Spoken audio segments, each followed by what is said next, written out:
Hello, hello, hello. Is that the Game of Thrones music back opening up House of the Dragon?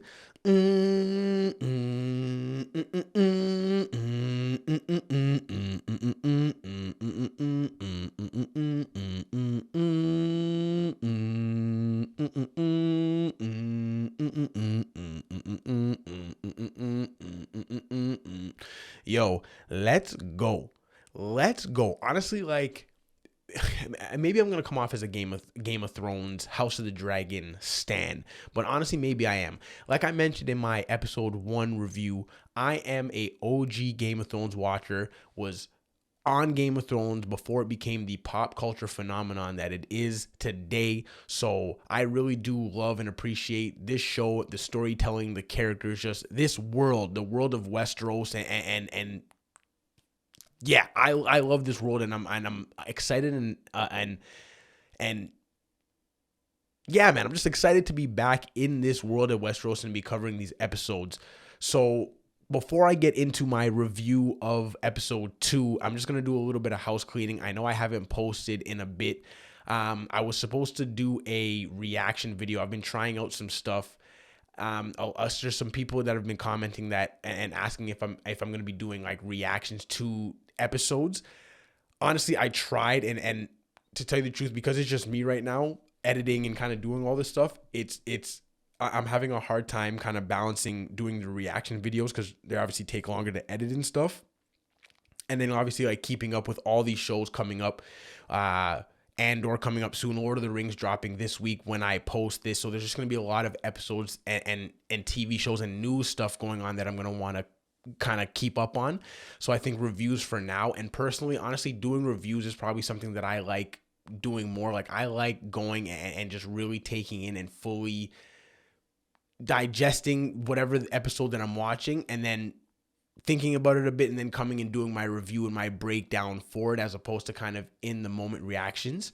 So I think personally, I do like reviews more, and I do like for reactions, I do like doing trailer reactions. So I think I'm going to stick to reactions for trailer reactions and reviews for all my TV shows and movies. And maybe that might change in the future, but I think for now, I'm just going to stick to episode and movie reviews, and just do reactions for my trailer, for the trailers that come out.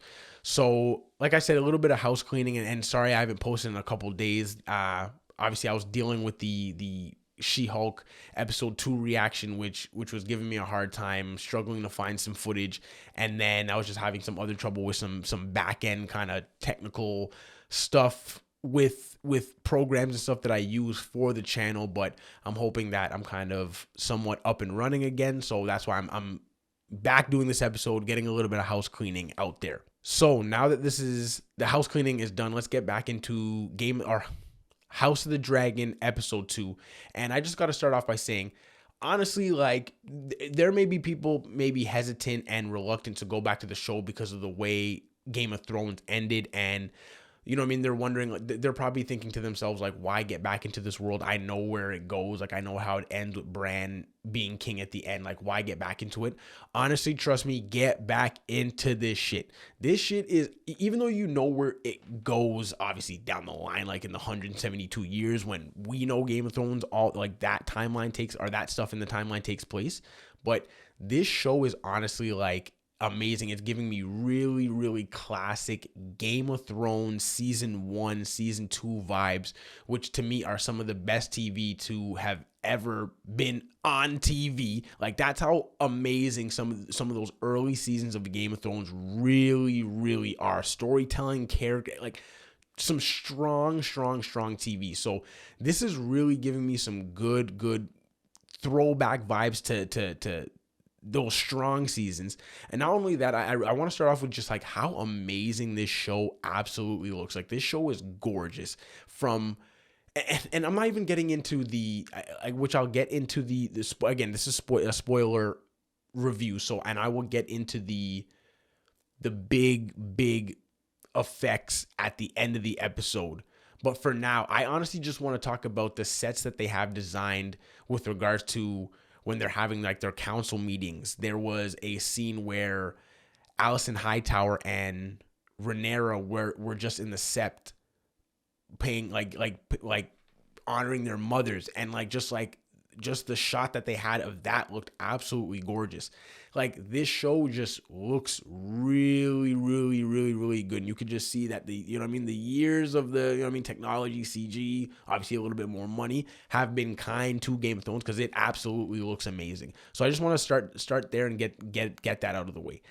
Next, what I want to get into is when I mentioned the classic Game of Thrones vibes, honestly, this is giving me some like just the tension and the vitriol and the envy and the jealousy and the constant just everybody from every aspect playing the game. Like, you like, as much as you think, oh, you might have a Bregin out there like actually looking out for your best interest. Yo, no, that guy's looking out for his best interest. And like, it's so crazy, because I want to get into like, when I was thinking about episode 1 and the characters, like, one of the characters that stand out to me, and I still really do like him, is the Hand of the King, Otto Hightower.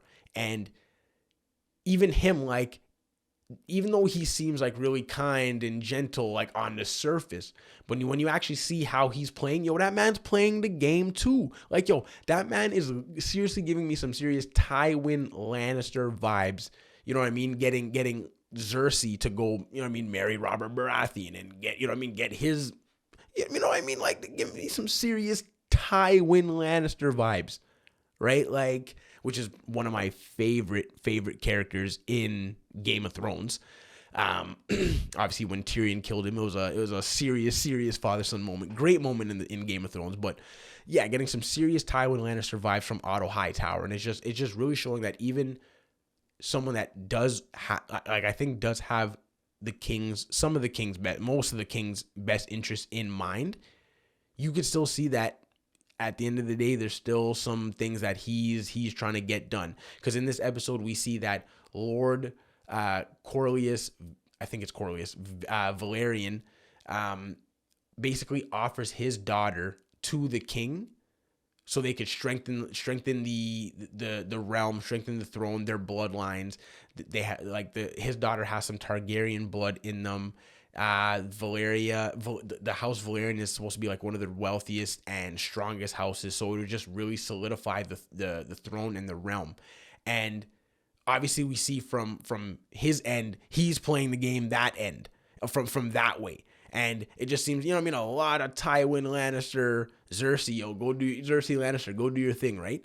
And there's actually a nice convo at the end, and I'm kind of skipping a lot of parts, but I'll go back. But there's a part at the end where he's having King Viserys is having a conversation with one of his council members, and he's basically like, just, be upfront with me and be as like unbiased as you can, basically asking him. And he basically comes to the conclusion that, yeah, Lord Corlius Valerian is like ambitious and does have his like eye on the throne and whatever, and in that case, but doing this like marrying his daughter and strengthening the throne is the right political logical play for him to do, right? So it's just, that is a big thing going on in Game of Thrones. A lot of people kind of just like letting loose their daughters out there to try and get their kind of eye on the throne. But earlier in the episode, and I said I was skipping some stuff during a council meeting, and this was probably like the bulk of the episode. Well, the bulk of the episode was seeing I'm just gonna say Lord Valerian, okay, seeing his just discontent with the king's lack of action, which, because there's supposed to be like a guy out there called the Crab Feeder, and he's basically like I guess they're pirates, and they're just running up on this like sea channel and just robbing boats, and they're taking the men and just feeding them to literally feeding them to crabs and stuff. And we see like the shot, which again, that shot looked beautiful. It was violent and gory, with the crabs all eating like the humans and stuff, but the shot actually of it on the beach with the sun in the background looked absolutely gorgeous. Like, this show looks so good. And with Lord of the Rings coming out and it visually looking so good, like, there's going to be some good fantasy out there, some visually good looking fantasy. So because of this discontent we really kind of see his frustration through the episode.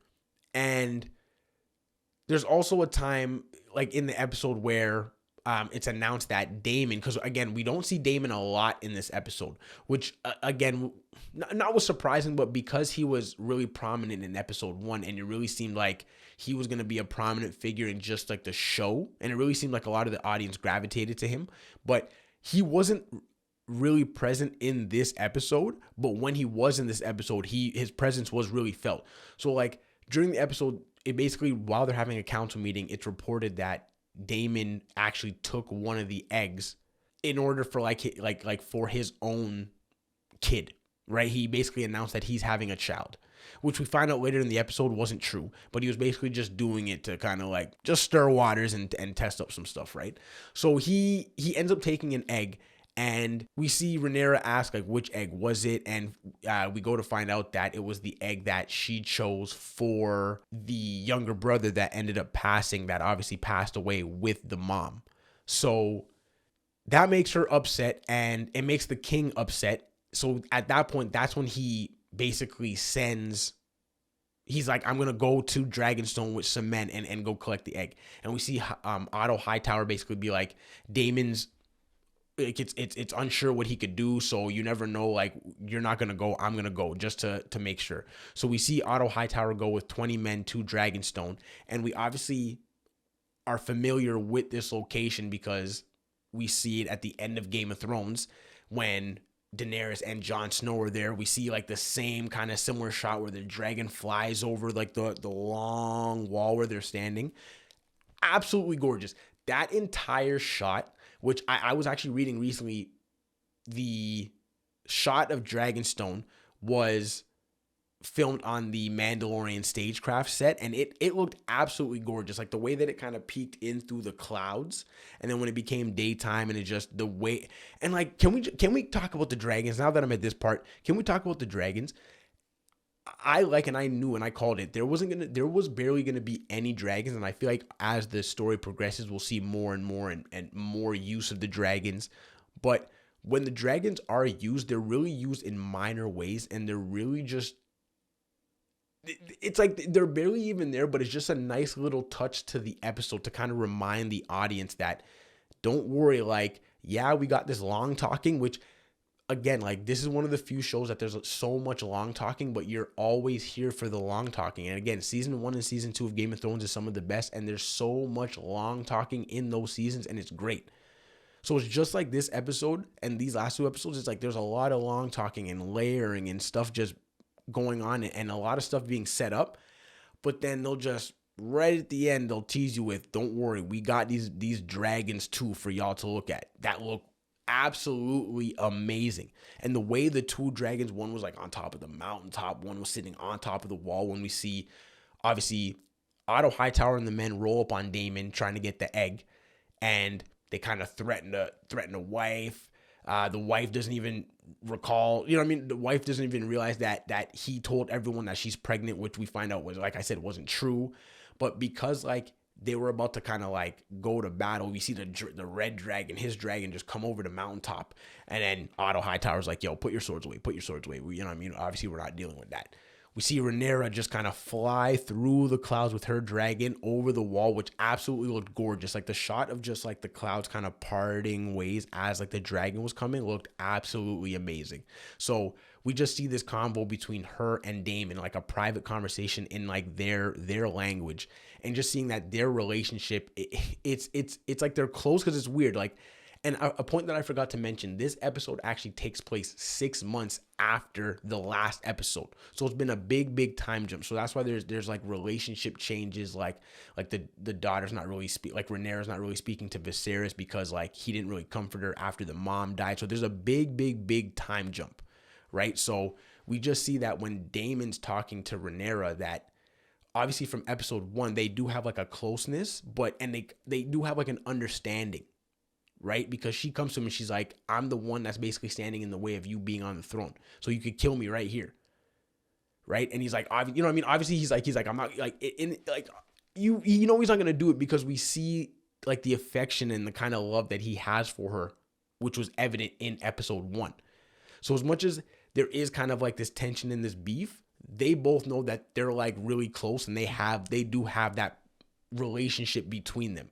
So that's why like we see that when Viserys was upset at Rhaenyra for flying there, she was like, I was able to stop the bloodshed, which I don't think Otto Hightower would have been able to do, right? Which was very true. Like, because of that relationship with Daemon, like, she was able to just stop the bloodshed and get the egg, and they were able to go about their business, right?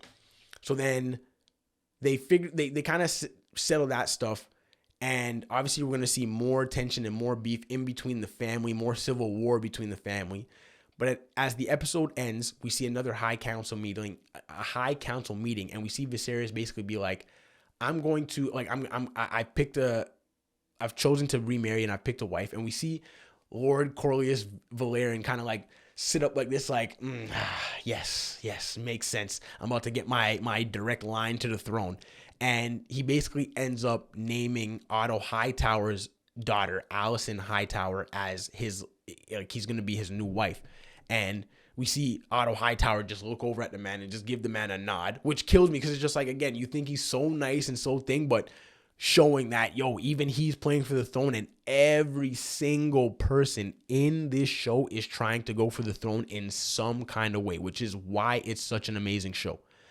But we see Rhaenyra obviously take it in and just get totally upset, and we see Lord Velaryon walk off because he's upset, and then we see Rhaenyra walk off because she's obviously upset.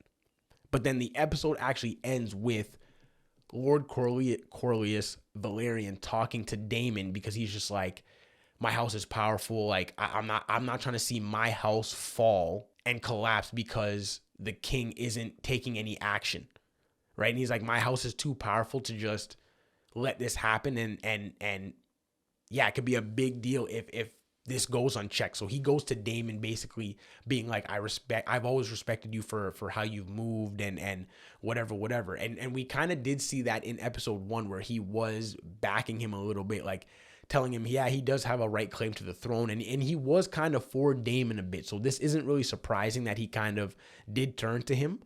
It is surprising in some kind of capacity, but not really, just because, again, he's about trying to get to that throne and trying to get some kind of direct line to the throne. Like, he's about that. So again, that's how the episode ends. Is just showing that obviously the story's progressing.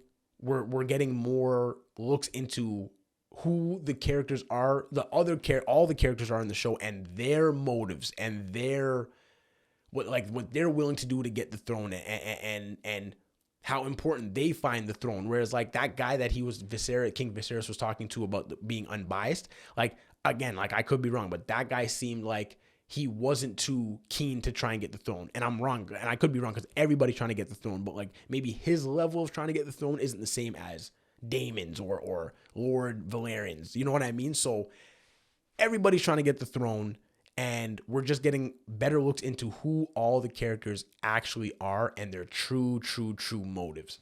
So I don't think there's anything else that I want to really break down and get into with this episode. With such a big time jump from episode 1 to 2, I'm wondering if there's going to be big time jumps like this in between every episode. So we're going to have to wait and see for episode 3, but I'm excited to see how this relationship between Lord Corlys Velaryon and Daemon Targaryen is going to continue to form, and how that's going to look, and how the king and that council is going to react to him going over to Daemon. And even just, I'm interested to see how Rhaenyra is going to now act towards her father and now her friend for them coming together, right? So some interesting stuff to come from House of the Dragon. And honestly, like, I do love the long talking. I would be lying to say if I'm not interested to see what, like, the first kind of battle will be for this show. But for now, I'm all for the long talking. So I think that is it for this video. If you like this video, hit the thumbs up. If you think you would like content like this, I'm going to be doing Game of Thrones reviews for the whole season. I'm going to be doing She-Hulk episodes, Lord of the Rings, Rings of Power starting. I'm going to be doing reviews for those, Andor starting in a couple weeks, going to be doing episodes for those. D23 is in 2 weeks, going to be doing coverage and trailer reactions for that.